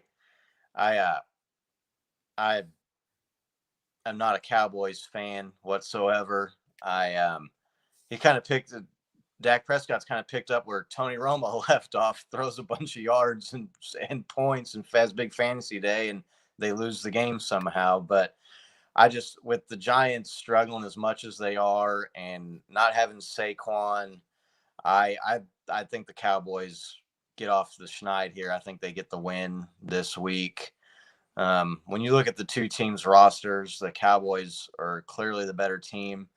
But I picked them. I thought they were going to beat the Browns last week, and I was obviously wrong there. But yeah, I'm going to pick the Cowboys this week. I actually picked the Browns last week, and I'm quite proud to say that because I did say that Dallas's pass defense is absolutely atrocious. I'm going the Giants. I somehow think they get it done because if it's going to be a shootout, which possibly it could be, Dallas can't defend the pass. New York don't really have a great running attack at the moment. And they've got some good weapons. It's just if Danny Dimes gets the time, and again, you got the Jason Garrett effect because obviously he's now the offensive coordinator in New York. And I think he's going to want to put one up on Jerry Jones. And again, hilarious if he does. I think it will be just fantastic. I want to say, I'm flipping. Again, it's a bit of a coin flip because my bias against the Cowgirls comes out and I want the Giants to win. So I might have to. No, I'm going to stick with it. I'm going to say the Giants win it by 3, and it'll be hilarious. And you said you're going Cowboys, yeah? Yeah. Okay, well, we'll see how that one pans out. This next one is quite interesting. Colts and the Browns. Now, both teams playing quite well. Colts, obviously, Phillip Rivers in there now. He seems to have settled down a bit. They've got a very frisky defense. Browns played really well last week, but they're coming up against a different team and certainly different defense this week. DeForest Buckner up front, obviously joined from the Niners. They got a pass rush. Phillip Rivers playing behind the best line he's ever played with. This is quite a coin flip game to me. I don't know, because if Baker Mayfield of last week comes out, and the same with OBJ, Browns will win this game comfortably. But if OBJ starts throwing his toys out of his pram and goal kicking nets and losing, and it's not going right, obviously I don't know if was it Chubb that went down last week, the running back? I don't know. I don't think he's coming back this week. No, he's out multiple weeks. Right. It's an interesting game, this. And if it wasn't on the same time as the Niners game, I would be watching this game because I think it's going to be quite interesting. I side because of the defense and Myles Garrett, etc., what he was doing last week. I side with the Browns, but everything needs to click with that team for them to do what they need to do. I like the Colts, but I just see the Browns by 3 possibly. Yeah, it should be a close game. I imagine it will be a close game. I think it'll be probably an entertaining game. The Colts, like you were talking about, that offensive line and Phillip Rivers playing well, and they got the rookie running back Jonathan Taylor, who I thought was the best running back in the draft. When you look at what he did at Wisconsin, the numbers he put up, it's insane what that guy was able to do in the Big Ten, nonetheless. So the Browns, on the other hand, they've been playing pretty well. They're 3-1, I believe. They lost Chubb, but I take a lot of heat on Twitter for this, but I think Kareem Hunt is better than Nick Chubb. I think they're pretty close to the same running back when it comes to rushing the ball, but Kareem Hunt is the far better pass catcher. Coming out the backfield, catching 100%. the ball. So yeah. I don't think there's really much of a drop off there. I'm going to pick the Browns in this game, but kind of like going back to the Texans Jaguars game, it won't surprise me whoever wins this game. I think they're pretty evenly matched teams. And I'm going to lean the Browns, but again, I think it's a close game. Yeah, I think it is a coin flip, this one, and it's going to hopefully live up to the hype. I think I'm going to have the Niners on my laptop, and I think I'm going to have the Browns game on my tablet, so I can kind of keep an eye on it, because I think that'll be a good game. But yeah, so we're both the Browns on this one. Scott, did you say? Right. Yep. Okay. Next one, and again, it's going to pain me because I don't like talking about the Sea Chickens. I hate them. Vikings at Seahawks. There's only one winner here, and it's not going to be the Vikings. I saw Greg Rosenthal when he was doing from NFL Network when he was doing his picks. He's got the Vikings winning this. I just can't see how. I know that the Seahawks, again, another defense where their back end is pretty bad. And obviously Jamal Adams is out multiple weeks, I believe. Not that he's any good in coverage anyway, because he's more of a box safety than he is a cover guy. So he's not really, he's a loss in the run game and obviously decoys and blitz and what have you, but he's not a cover guy. So to me, that's not really a loss, in the back end of Seattle. It's not made it worse, and they've been pretty bad, but I just don't trust Kirk Cousins. And I don't know why in the offseason before he signed it, the Niners were linked with Cousins on multiple occasions because obviously it's Kyle Shanahan's guy. He really likes him because obviously going back to Washington, I can't see it. I don't see what all the hype is about. And I think we've seen in the first 4 weeks that he isn't that good. He's steady, but he's not going to win you big games. He can't, personally, apart from the Minneapolis Miracle, which was more the two dudes falling into each other, right, and the guy managing to stay on his feet and running and score. I mean, great play, don't get me wrong. But, yeah, I've not seen anything from Kirk Cousins to even make me think that he's, in the elite top tier of QBs at the moment.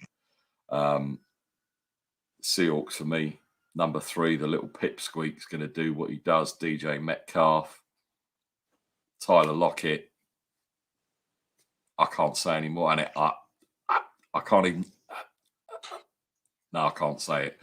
But the Seahawks going to win. Yeah, Seahawks all day in that one. The Vikings. They kind of, I think they kind of are in the same boat as the Texans. They let Stephon Diggs go, who was their best receiver, and now their quarterback is stuck there with Adam Thielen. He's a fine player, but he's not Stephon Diggs, and they got a decent running game. But yeah, the Seahawks, if you've watched them play this year, they've been unbelievable. And Russell Wilson has finally been unleashed and allowed to pass the ball and is not stuck in 1970s offense where you run, pass, and punt the ball away and play defense. So he's been incredible. He's the MVP so far for the year. You might be able to make it an argument for Aaron Rodgers in there with him, but yeah, that's the Seahawks. I'm going Seahawks, and I like them big for sure in that game. Yeah, I mean, Mr. Unlimited. Oh, he's such a cornball, but I do love watching him play. Yeah, I mean, I don't know why it's taken him this long to work out that he's got an arm and he can throw it and he's accurate. And it wouldn't surprise me if he won MVP this year, but then it wouldn't surprise me if he didn't, because he's been playing at an elite level all his career and he's never even got a vote for MVP, which to me is crazy because I don't get it, and I don't get how these fools that do these votes, I don't know how he's never even got a vote in an MVP, but he's above the level he's ever played this year. Yeah. He's just never had the opportunity. You've never had the volume to accumulate the stats that you need to get for MVP because they ran the ball so much, and the defense was the focal point of the team, the Legion of Boom, and those guys, and they were run the ball, play defense. Russell Wilson was a fine player. I'm not trying to say that he wasn't good, but he was never the focal point, and he was never really given the opportunity to go out there and really drive the team like he has this year. It's funny as well because it's kind of like they've kept him under wraps for all these years, and all of a sudden now they think, fuck it, we're just going to unleash him. And you think, you've got a great team there now with some great receivers. Yeah, the defense isn't great.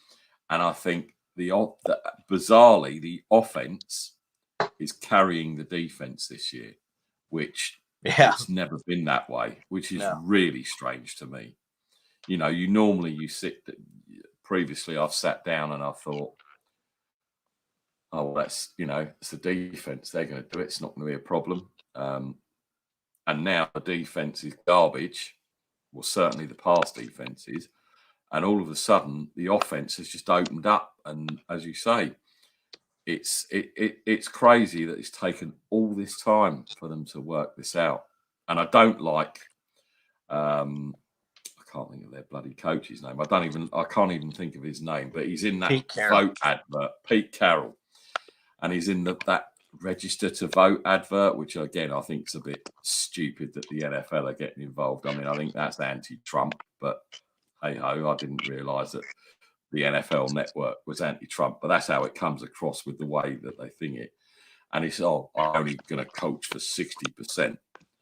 I thought, I wish you'd have done that for the last 5 years, and then the Niners would have stomped you even more. But that's another story. But yeah, Seahawks all day. Forget about it. I can't see any other. I can't. That would be the epitome of an upset if the Seahawks lose that. Definitely. Game. I mean, if Greg Rosenthal is right, then I tip my hat to you. But I don't want what he's been drinking because obviously it's affected. It's scrambled his brain. Definitely. This next game's quite interesting. Broncos and Patriots. Now, I've heard that Drew Lock is coming back as the QB because obviously Rippon's been in there and he hasn't been ripping it at all. He's been awful. Yeah. I know they were missing Philip Lindsay as well. And you can see why the Chargers got rid of Melvin Gordon, right? Because, again, he's another one that's just starting to go over that hill in his play. Carly Young, sorry, I just seen your comment. Let's just touch on this quickly. Still not sold on Seattle defense or O-line. That's very true, Carly, but for some bizarre reason, Russell Wilson is getting those throws off and he's making some impressive throws. The defense, I still think is suspect of, as we've obviously, you've only just joined, as you've just heard us say, I still think it is suspect. But this year, somehow Wilson is getting those passes off and he's different level. So yeah, I see what you're saying, but it's just one of those things. I don't know how he's doing it, but Russell Wilson's doing it. Anyway, sorry, back to the Broncos. Yes, this is an interesting game. I haven't seen anything about Cam Newton, whether he's going to be back. It's kind of gone a bit quiet on the COVID thing with Cam Newton. So if we assume that he isn't playing and Drew Lock is, and he gets Philip Lindsay back, I think the Broncos have got a chance here. I really do. The Patriots the other night against your boys showed up that they haven't got two other decent QBs on their roster. And as I said a lot earlier, I don't think the Patriots defense can stay with many teams for 4 quarters. And that's the issue if the offense isn't working. So it should be another one of these games that's quite interesting. It's obviously the Monday night game. I'm going to go Broncos, I think, if Cam Newton's not playing. If Cam Newton's playing, Patriots all day. But if he isn't, I've got to side with the Broncos. What do you think, Scott? Yeah, that's, Cam Newton is the big factor in that game. If he plays, I'm with you. I think it's pretty easy win for the Patriots. I don't know what to think. If Rippon plays, then I don't think there's any way the Broncos win, regardless of whether Cam Newton is there or not.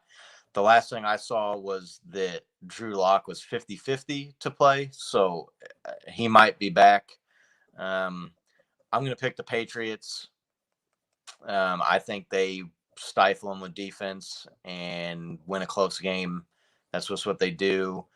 They were able to hang with the Chiefs and with Brian Hoyer and Jared Stidham. And if that's good enough to hang with Kansas City, I think that's probably good enough to hang with the Broncos.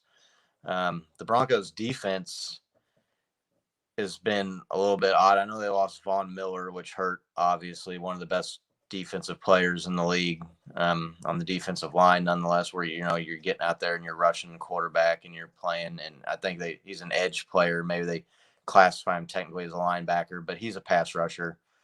I'm gonna go with the Patriots. Oh, we split that one, so that'll be interesting because we've agreed it at every just point about until everyone. now. So just about everyone. Oh yeah, that'll be interesting. Next one: Chargers and Saints. Chargers 1-3. I love Justin Herbert. Saints 2-2. Kind of got back on track last week. I still think there is an issue with Drew Brees' long passes. He doesn't look the same sort of player. Kamara is back and he's balling out like Kamara can. I haven't seen enough of the Chargers on defense or anything, if I'm honest, to really do a deep dive on this. But I love Justin Herbert. I think he's made some phenomenal throws.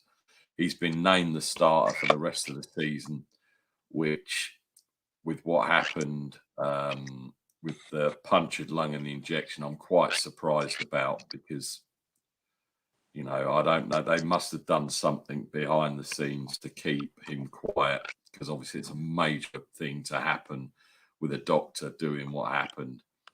I like Justin Herbert. I think he's got a bright future in this league, but I still think the Saints are going to have too much. Again, it's another game that could be a good watch for 3 quarters and then the Saints just pull out in the fourth.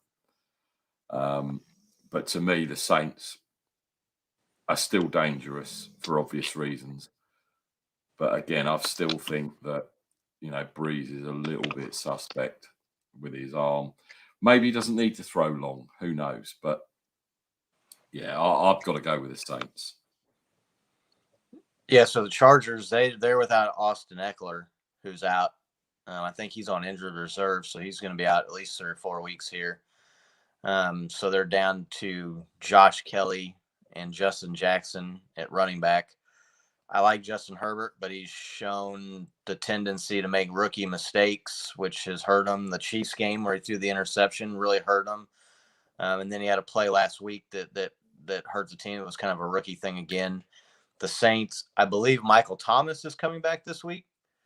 I think I read that somewhere. So when you look at him and Drew, that's going to help Drew Brees out a lot. I mean, Drew Brees, it's no secret he doesn't have the arm that he used to, and he can't throw the ball downfield with the velocity. He's still fairly accurate. But if they get Michael Thomas back, and like you said, Alvin Kamara has just been a freak show this year. Just absolutely, he's been their whole offense in a couple of the games. I play fantasy football, and he's just the dude's on a pace to put up some of the most points ever scored, as far as fantasy history and stuff like that goes. So yeah, he had that play against the Packers where he took a 2-yard screen pass and turned it into a 65-yard touchdown. Yeah. I think the Saints win, although I would not be surprised if the Chargers were able to pull it out. But I definitely picked the Saints. I think they're probably the winner this week in that game. I think the good thing and you make some very good points about Justin Herbert, but I think this year the Chargers get a pass, and so does Anthony Lynn because of what's happened. Sure. And it's just fun to watch Justin Herbert. Right. He makes mistakes. He can only learn from that. But as I said last week, some of those passes, the guy has got such a talent. And, if I was a Chargers fan and they can get their players back and come back stronger next year, and they're going to be frisky. They are going to be frisky. But yeah, I just love watching anyone that can just air the ball out. I mean, even Mahomes, when he did that pass to Tyreek Hill in the Super Bowl, I hated it, but I loved it because it was just, you just want to see that kind of stuff. That's highlight reel stuff. And that's what you want to see. You don't want to see hand off, first down. You want to see these bombs. And that's what makes football to me. But yeah, I think we're both pretty sure that it's going to be a Saints victory. And Justin Herbert has made a few passes that look like Patrick Mahomes and Aaron Rodgers and Russell Wilson, where he's under pressure and he's either kind of off balance to the side or on his back foot, and he throws it 40, 50 yards down the field on the money. Hits the guy in stride. Yeah, he's shown some ability to make some really good plays, and he's definitely an exciting player who I think has a chance to have a future in the league. I just think at this point right now, the rookie mistakes, have hurt him, and going up against someone like the Saints, I just don't think you can make that. That's really why I'm leaning New Orleans. To be fair to him as well, obviously he's been thrown in at the deep end. It's kind of like if Tua comes in and plays for Miami. Too early for the guys, but you've got to. When Baker Mayfield came in Cleveland as well, he kind of had the same sort of thing. You've got to get these. It's all well and good playing against a scout team and things like that, or these preseason games, but to actually get that experience going against the first team defense in a proper game in an environment, you can't replicate that in practice or training camp. So yeah, he's gonna have some tough games, some tough losses, but as you say, some of the throws he makes, he does remind me a lot of Aaron Rodgers back in the day. It's just a shame that he couldn't sit out this season behind the quarterback and learn and maybe come in and do a few snaps and things like that. And I think Tua eventually, and we haven't spoken about the Niners Miami game, but I think he's going to be thrust in it, and it may be too big for him as well. But who knows? It's an interesting scenario for sure. Right, we've got 2 more games. Obviously, I'm going to leave the best till last, Scott, but you knew that anyway. Bills at the Titans. Now, I'm quite surprised this game is going ahead. I know there's been, negative tests from the Titans and stuff, but I don't know whether the players that tested and the coaches that are tested are going to be cleared to return. I haven't seen any information on that. So, in a way, it doesn't. The Bills are playing brilliantly this year so far. There is a good reason why they're 4-0. And again, most of the time the offense bails out the defense because the defense have been kind of suspect in a few games. But yeah, I don't know if it's going to be the full Titans team or not. I don't know how COVID's affecting it. I'm assuming that they obviously, the NFL have said they're clear to play or whatever, and maybe they've had to drag 8 players off the street and put them in or whatever. I don't know. But if I was the Bills, I'd be a bit, I don't know if I want to play this game purely because of what's gone on and how bad they've been at this COVID thing. Right. It's a tough one, because how many times can you stop a team from playing because it screws the whole season? So I don't know. I mean, the Bills are on a roll. I can't tell you anything about the Titans because I don't know who's going to be playing, who's off, who's not. There's not a lot of information around. I like the Bills.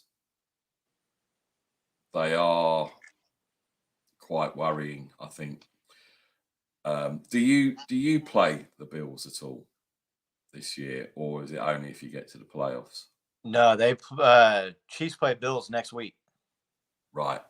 That's going to be to me, I'd still pick your guys, but it will be a good indication of where the Bills are. I don't think we'll know anything different from this game because I think all teams will use the Chiefs as a barometer to a certain extent to see.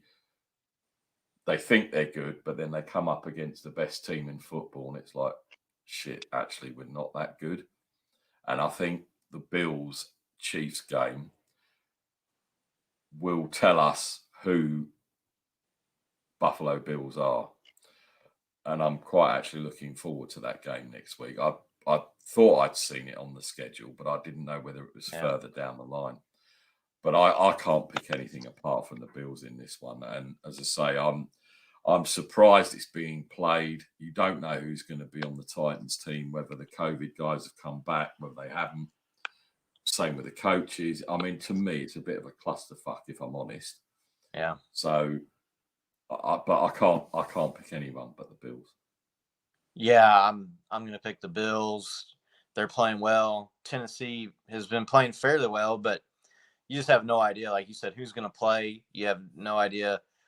They haven't played. They didn't play a game last week, which I guess serves as their bye, which sometimes can help teams, but sometimes can hurt teams. But with their facility being closed and they're not being allowed to practice, and maybe they've been practicing in a park somewhere, according to whatever these reports have been. But with all the chaos and everything going on, when you match that up with how well the Bills have looked and played this year, I think it's going to be a long day for the Titans. So I'll take the Bills, and looking forward to that game for sure next week against the Chiefs and the Bills. Should be interesting. We'll some questions will be answered. I would probably at this point pick the Chiefs, obviously, but it's going to be fun to see. Everybody thought the Ravens Chiefs was going to be a good game too, and that turned out to be not such a great game. So we'll see what they have. If they got any tricks left in the bag as far as the Chiefs go. But yeah, I'm going to take the Bills this week, and then be looking forward to that game next week, no doubt. Yeah, it's really, really going to be interesting, that game next week, to see how far. I mean, the Bills could win. Don't get me wrong. I can't. It's a difficult one. I'm looking forward. We'll talk about that more next week because that Yep. is very, very intriguing. And it's one of those games where you, as a neutral, you think, Jesus, I've got to watch this game. Is it going to be an early kickoff? Is it at yours or is it at their I think stadium? so the game originally was scheduled for Thursday night, but with the game being pushed back this week against the Titans, I think they moved it to Saturday night. Right. Oh, so next Saturday. Oh, Yeah, okay. so I think it's going to be a Saturday night primetime kind of game. Let's have Like a they look. do that during the playoffs and towards the end of the year when college football is over. Usually they don't have games on Saturdays, but yeah, so it should be, like I said, a primetime standalone game. I'm sure a lot of people will watch. I've got it as, and bearing in mind this is UK time, it was that it's still showing as Thursday night football on the NFL app. I don't know how true that is. So early hours of Friday morning for me, 1:20. I'll be up for it anyway. It doesn't matter when it's on, so it'll be a good game. I'm looking forward to that. Okay. Now, as I said, we're going to save the best till last, although after last week, I don't know. Dolphins versus the 49ers. Fitzmagic. Jimmy Garoppolo's back. Mostert's back. I'll let you have your say first, and then I'll say what I think. How do you think this is going to go? Well, yeah, and if they get Garoppolo back and they're getting Raheem Mostert back, the Eagles thing I think was kind of maybe they overlooked him. I don't know. It'll be interesting to see what your thoughts are on that as far as the effort goes. Nick Mullins, he the carriage turned back into the pumpkin last week with him, which is not all that shocking. He's a decent player, but we talked about backups being backups earlier. I like the 49ers in this game. I think the Dolphins have some good pieces. I think they are building well. They have shown the ability to hang tough and play some decent football.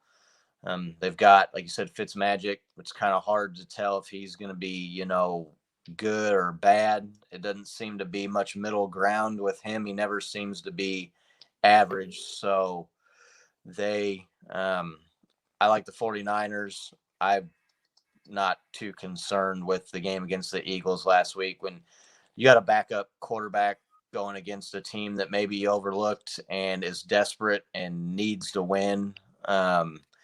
There were some mistakes by the 49ers to the interceptions, and then Kittle had the drop, I think, that would have been a touchdown. Is that right? Yeah, but the thing is, you see, no, I think that was the 2-point conversion you're talking about. Yeah. But that was late on in the game, and CJ Beathard could have walked that in, and I don't know why he threw it, and it wasn't really a decent pass. Callie Young I like Thanks, the Niners' Callie. chances. I think they're going to win the game, and I think they get back on track. Callie Young says, obviously, Greenlaw is back, who's a major part of our defense, which, again, is some more good news because the cavalry is coming over the hill. Philadelphia, do I think they underestimated them? No, I don't think they did. I think a lot of that loss is down to play calling. I won't say it's that because then obviously I'm going full circle about what I said about Dan Quinn. I think Carl gets too conservative. And we've seen it a lot. I mean, the week when they played the two New York teams, he got his foot on their throats and he choked them. We had multiple opportunities last week and we didn't execute. As I was saying to you, some of those passing plays by Nick Mullins, and the pick he threw, how he couldn't see all those white shirts around that guy, and he wasn't even close to passing it to him. I mean, that's how bad it was. Sorry, I've got the sun coming in. And I know that's not made it any better. That's better. There you go. Yeah, I'm just glad Jimmy G's back. Our running game's going to be helped with the return of Mostert because he is fast, he is explosive, he's a one-cut runner. Jet isn't a 3-down back, he's a 3rd-down back. Motion him out the backfield, sneak him out on a wheel route, sneak him out. That's what he is. Tevin Coleman, again, is an integral part of this running game, and he's slow. But again, he's the battering ram they use, and then they get Mostert in, and well, the first play against, it was either the Jets or the Giants, 82 yards or whatever it was, touchdown, first play. That's what Mostert brings to this team. Defense is still finding its feet. Obviously, we still got problems at cornerback. Sherman still don't know when he's around. I've seen a lot of conspiracy theories saying that he's not coming back and they're holding him back and this, that, and the other. I don't know. But I'm quite interested to see how the Niners defense go against Fitzmagic because he's not, again, 49ers struggle with mobile quarterbacks. They always have. I don't know why, and they always will until, the defensive line doesn't over pursue or the linebackers don't over pursue, and then you get those lanes and they go. Fitzmagic isn't that kind of QB. He'll stand in there and he'll throw it. So I'm quite interested to see how this defense can get pressure on him, make him make mistakes. And yeah, I mean, the cornerbacks are, I don't know. Another thing here from Callie, Witherspoon starting at corner worries me. I'm less worried about Witherspoon than I am Dante Johnson, if I'm honest. I know Mike from Nothing But Niners is probably watching, and Dante Johnson is guy, but sorry, that touchdown he gave up to Fubar, whatever his name was last week. It's not cutting it, I'm afraid. I see the Niners winning it. I'd love to see them put up 35 points.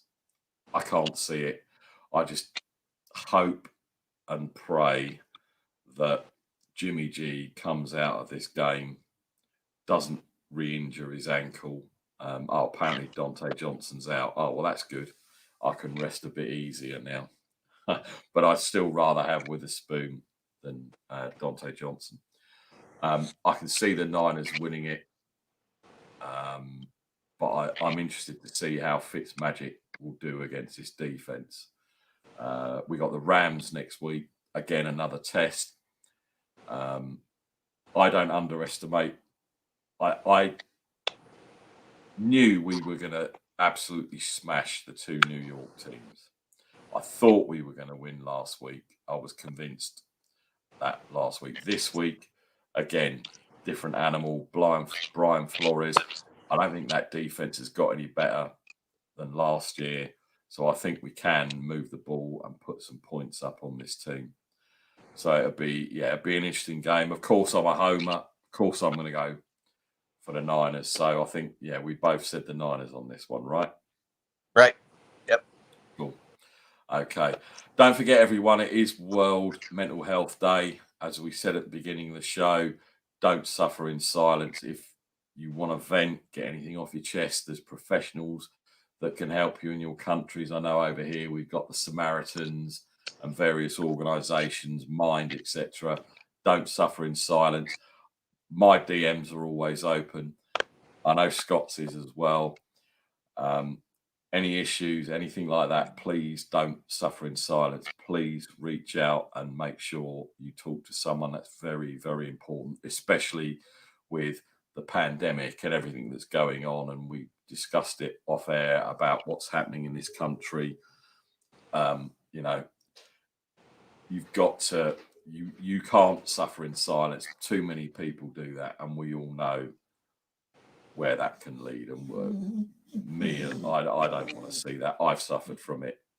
I still suffer from it.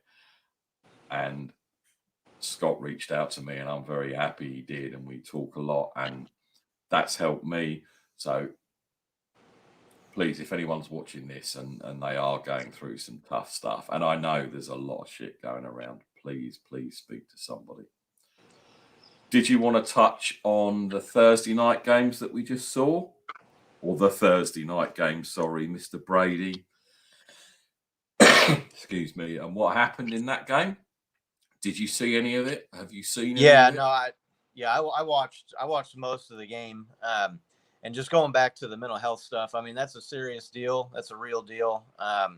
There's nothing to be ashamed about. It's nothing to be embarrassed about. It affects lots of people. And if anybody ever wants to reach out to me, feel free. I've gone through my own struggles. It takes a stronger person to accept help and get help than it does to try to fight that thing alone. So, I'm always here. And like Nick said, he's always there as well. So, there's always someone there for you, and you're never alone, and you don't have to go it alone. So reach out if you need to. That's all I'm going to say about that. But definitely. Yeah. The Tom Brady thing, it's funny. People were giving him a hard time about forgetting what down it was. And then he said after the game that he knew what down it was there. Tom Brady's in his 40s, and that team, I don't know. They've got a good defense. He's got some decent pieces around him. I'm really surprised that Gronk hasn't been better than he's been. I was really expecting him after having a year off to get his body right and kind of heal up. He's only 1 year older than Travis Kelce, so it's not like he's really old or should be to the point where he has nothing left in the tank because of age. I really expected him being matched up with Brady, and like I said, having the year off to be a lot better than he's been. The Bears are 4-1, and people are saying, oh, they might be the worst 4-1 team ever. There's always that debate. It seems like every year there's a team that is undefeated or has a really good record that people say, shouldn't have the record. So it's kind of hard to get a read on the Bears, how for real they are. But yeah, it was kind of surprising. I thought Tampa Bay was going to win the game, and I thought they would win it fairly easily. They didn't. Maybe they're a playoff team. Maybe they're not. You'd think if they were, they'd beat the Bears. It was on the road, which again, we talked about that earlier. There's no fans, but you still have the travel element. And those Thursday night short rest games, you see some weird outcomes. So maybe that plays into it. But yeah, surprising for sure, Tom Brady. And it looks like he's almost like he's trying to throw the ball too hard. I don't know if he's trying to make up for maybe he's lost some arm strength. It looks like he's winding up and taking longer to throw the ball, like he's trying to overthrow it. You saw that on a couple of passes this season that he's overthrown down the field. Maybe he's overcompensating there. That could be behind that. I'm not, a quarterback guru. I'm just a fan that watches it on the TV. But that's what I've seen from me. It was a surprising outcome, and we'll just have to see what Tampa does the rest of the year. And the Bears, same way. They went to Nick Foles. He's a streaky guy. He will go a quarter or two and play great, and then he will really have stretches where he just doesn't look very good at all. So be interesting to see where both of those teams go. It was kind of a surprising outcome, and both teams kind of leave you intrigued on what they'll do the rest of the year. Another good comment here from Carly. I don't know if you want to comment on that. Why is it when Brady yells at teammates or coaches, he's a fiery leader, but when Terrell Owens used to do it, he's a horrible teammate? And that is actually a very good point, Carly. He was always being called out for being a disruptive influence, like when you hear now, a cancer in the locker room. And that is how Terrell Owens came across a lot of his career. But a lot of people that played with him says he wasn't. What do you think about that? I think I think when you're the quarterback, you're going to get away with some of that more than you are other positions because you're looked at, and it's usually a position on the team that is a leadership role. And, when you've got the 6 rings, maybe you get to yell a little bit more than somebody that doesn't. I've always thought he was a bit petulant, and I've always thought he kind of was somebody that would throw other people under the bus, so to speak, and he would make a mistake if things weren't going his way. But at the same time, he's got the wins and he's got the resume to back it up. So I don't really care for it, but I guess when you're 6-time Super Bowl champion quarterback, maybe you get to do that. Trouble is, I think as well, when you think about some of the players he's played with, and it's like soccer players, right? So I'll give you an example. When, say, you've heard of Wayne Rooney, right? Oh, yeah. Well, he's player coach now of a team that's not in the EPL. And I know I'm kind of maybe giving Frank Lampard was another when he dropped down leagues or he came over to the MLS, the same as Steven Gerrard did.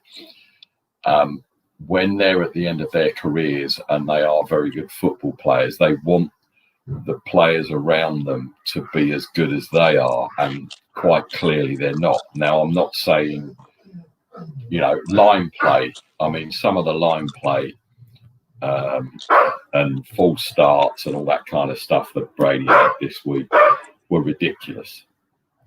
And it's a bit of that. I mean, I don't know if you saw him. He was absolutely trying to kill that lineman. He wasn't happy with him at all. No. I said in the beginning, I thought Tampa Bay were going to be smoke and mirrors. I still think that Gronk isn't Gronk now. He's lost that weight. He just looks like an old man to me. I don't know what it is. He doesn't look like I don't know. Sorry if you can hear the dog barking in the background again. But yeah, it's okay. I'll shut the door. Hang on. Gronk doesn't look like Gronk. And I'm not sold on Tampa. You can see as well, and I watched the whole game, a lot of like the old New England offense in there.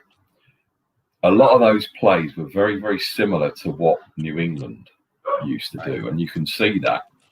And I'm not sold on it. I thought it was a bizarre ending to the game. Very strange. I mean, how don't know it's 4th down, I don't know. He's allegedly the GOAT, and I was one of these people that saw a lot of memes on the timeline this week, and I was loving it because I thought it was hilarious. It was a weird game. I mean, I don't think Nick Foles is the answer in Chicago, and they are the luckiest 4-1 team. I mean, how Trubisky won a couple of games, God only knows, But they had to bring Foles in because Trubisky, I'm surprised he lasted that long, to be fair. I think they rode him because he was winning games, etc. It will be interesting to see what happens next year with Chicago. But yeah, it was a good game. It was a weird game, but it was enjoyed. It was watchable and enjoyable at the same time, which you can't say for a lot of games that you see. But yeah, it was weird. It's a weird sort of beginning to this week. Let's hope there's no serious injuries this week. Let's hope that there's lots of good play, lots of good TDs. Justin Herbert slinging it all over the place and not getting killed, the same as Joe Burrow. We're going to wrap it up now. Have you got any final thoughts, Scott, before we go? No, I'm just looking forward to there should be some good games this weekend. And yeah, it's been a good season. The COVID thing with some games being delayed has been a bit odd. And the situation going on with the Titans and all that, there's been a little bit of drama.